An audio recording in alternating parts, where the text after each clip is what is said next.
Okay, today we're going to be working on a Disposal. When you turn it on, you can hear that we're not getting any movement from the Disposal.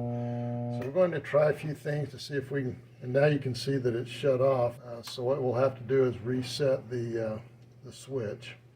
Now to reset the power, you just push this button and that should reset it if it kicked off. But what you want to do is, it wasn't rotating, so we're going to use an Allen wrench to turn this, and sometimes it will free up your Disposal. So with this Disposal, you'll need a 1/4 inch Allen wrench, and then you'll just go ahead and insert it in here, and then just twist it and see if that will free it up. We're probably just going to have to replace it's stuck really well. This is what you always want to try first, because a lot of times it's just jammed, and you can free it up, and then it will start working. But you can see this is not turning. It's probably rusted, and that's why it's not working.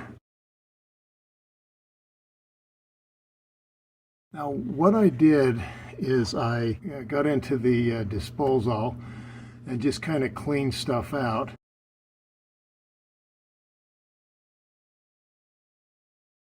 You'll notice now that when I twist it, it's freely twisting.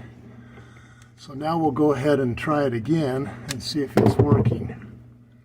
So we'll go ahead and turn on the Disposal, and now you can see that it's working. So all we had to do is just free it up a little bit, and now it's working well. So we're going to throw some celery in here and see if it's working. I'm going to run the water, and then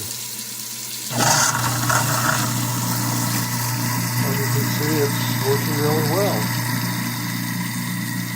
Thanks for watching Big Al Repairs, and hopefully you subscribe.